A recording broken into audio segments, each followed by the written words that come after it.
Guys, kalian pasti kenal kedua orang ini. Selebritas kriminal paling terkenal saat ini, Ferdy Sambo dan Putri Chandrawati. Kita tidak akan membicarakan kasus Brigadir J. Kita akan menelusuri kasus yang mirip seperti kasus Brigadir J, tetapi lokasinya di Kanada. Kenalkan, David Russell William, tokoh utama kita. 23 tahun berkarir di Angkatan Udara, mantan komandan pangkalan CFB Trenton di Ontario, Kanada. Prestasinya menerbangkan pesawat untuk Ratu Elizabeth II, Duke Edinburgh atau Pangeran Philips, dan Perdana Menteri Kanada saat itu. William, seorang sosiopat, menjalani kehidupan ganda. Pagi hari, komandan yang dihormati dan menjadi panutan anak buahnya. Malam hari, pencuri pakaian dalam dan tukang mengintip perempuan mandi. William, seorang pro player dalam pencurian pakaian dalam. Buktinya, 82 kali mencuri, 75%-nya korban tidak melapor. Sisanya melapor, tapi tidak ditemukan pelakunya oleh polisi. Proses pencurian William ada 3 tahap. Membobol jendela atau pintu, memfoto kamar korban dan pakaian dalamnya, kemudian diakhiri dengan coli di tempat tidur korban. Bosan dengan kemenangan yang dia rasakan terus-menerus, William mencari tantangan yang lebih sulit, serangan seksual, yang kemudian berujung pada pembunuhan.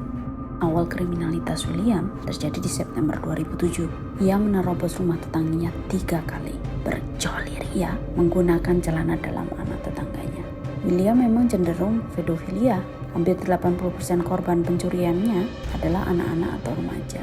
1 November 2007 menerobos rumah tetangganya lagi, memfoto kamar tidur dan pakaian dalam tetangganya. 10 Juli 2009 mengintip perempuan mandi, kemudian dia bugil, menerobos masuk dan mencuri celana dalamnya. September 2009, tanpa rasa kasihan, William memukuli, mengikat, dan menutup mata seorang wanita yang baru saja melahirkan dengan bantal. Kemudian dia foto perempuan itu dalam kondisi telanjang.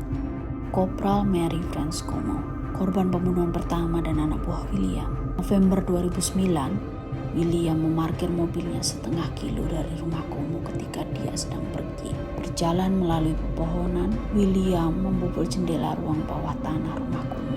William memastikan Como tinggal sendirian. Kemudian selama 3 jam berikutnya, William memakai pakaian dalam Como dan berselfie ria.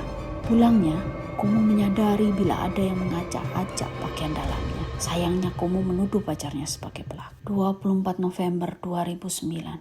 Kurang lebih sekitar jam 10:30 malam, William mematikan BlackBerry-nya. Dia mendengar Como menelepon di kamar tidurnya. Perlahan-lahan William menyelinap lewat jendela ruang bawah tanah. Ia bersembunyi dekat perapian selama 30 menit, menunggu Como tertidur. Como tidak tertidur. Ia justru mencari salah satu kucingnya. Saat dia menemukannya, kucingnya sedang menatap tajam William. Secepat kilat William memukuli Como dengan senter. Como berusaha melarikan diri, tapi dia tersandung duffel bag. William kemudian mengikat Como dengan pakaian di tiang, melakban seluruh wajahnya kecuali hidungnya. William kemudian memfoto Como telanjang dengan hanya syal menutupi tubuhnya. William menggendong Como yang pingsan ke kamar tidurnya. Saat ia tersadar, ia terus-menerus memohon pada William, "Aku mohon, aku ingin hidup, berikan aku kesempatan. Aku akan menuruti semua maumu. Aku mohon, biarkan aku hidup," pinta Como pada William.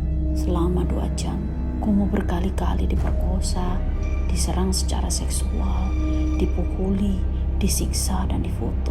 Setelah puas, William melakban hidung Como dan menunggunya mati kehabisan oksigen.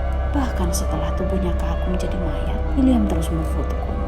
William kemudian membersihkan tempat kejadian dengan pemutih, memakaikan pakaian dalam, dan memindahkan Como ke tempat tidur. Kemudian ia menyelimutinya. Ia kemudian mencuri beberapa pakaian dalam Como. Gilanya lagi, William mengendarai mobilnya ke Ottawa untuk menghadiri pertemuan. Tanggal 25 November 2009, Como melewatkan janji makan malam dengan pacarnya. Khawatir, pacarnya kemudian mendatangi rumah Como dan menemukannya sudah meninggal dunia. Korban pembunuhan kedua dan terakhir William adalah Jessica Lloyd, pegawai perusahaan bis setempat.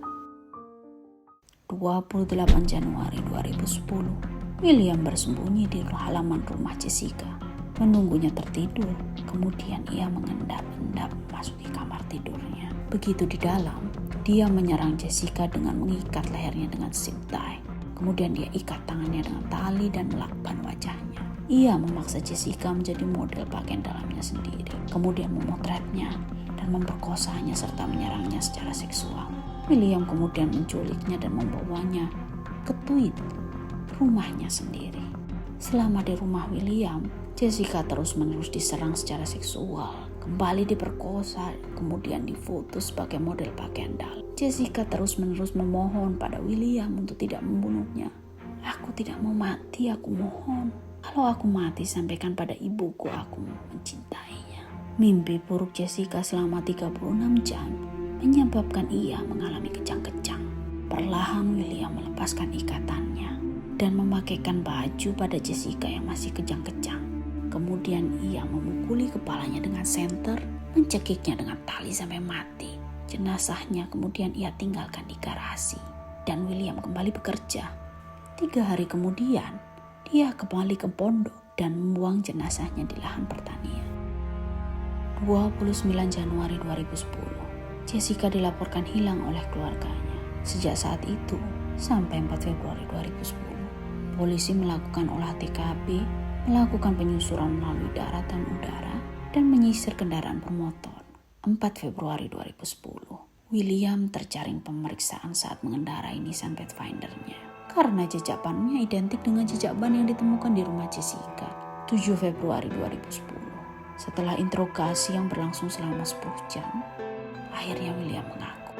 The OPP and the Belleville Police Service arrested Russell Williams. 16 sampai 18 Februari 2010, polisi menggeledah rumah William di Westboro, menemukan ribuan foto dan video yang dibuat katalog secara detail. Foto yang ditemukan di antaranya, William menggunakan bra dan celana dalam korban, berjoli ria sambil berbaring di tempat tidur korban di antara mainan anak dan celana dalam. Foto lainnya, ia menyemprotkan cairan sperma ke lemari baju anak umur 15 tahun dan menyapukan kuas make up ke penisnya. 5 April 2010, William dalam pengawasan ketat setelah ia mencoba bunuh diri dengan menjejalkan gulungan karton tisu toilet ke tenggorokannya. 8 April 2010, William dicopot dari pangkat dan penghargaannya. Uang pesangon dihentikan, gaji yang diterima setelah penangkapan disita, tetapi ia masih berhak atas pensiun. Seragamnya dibakar, medalinya dihancurkan, kendaraannya dibuang. William, seorang sosiopat, pedofilia, penyuka sadisme, dan pembunuh berdarah dingin, hidupnya berakhir membusuk di penjara. Setidaknya, hukuman ini memberikan sedikit rasa lega bagi keluarga korban dan menutup tragedi kehilangan kekasih, adik, dan anggota keluarga mereka. Selesai sudah kasus pertama kita, Russell Williams, sosiopat berubah membunuh berdarah dingin. Kalau kalian suka dengan konten kasus ini, tekan tombol like. Sampai bertemu di kasus lain.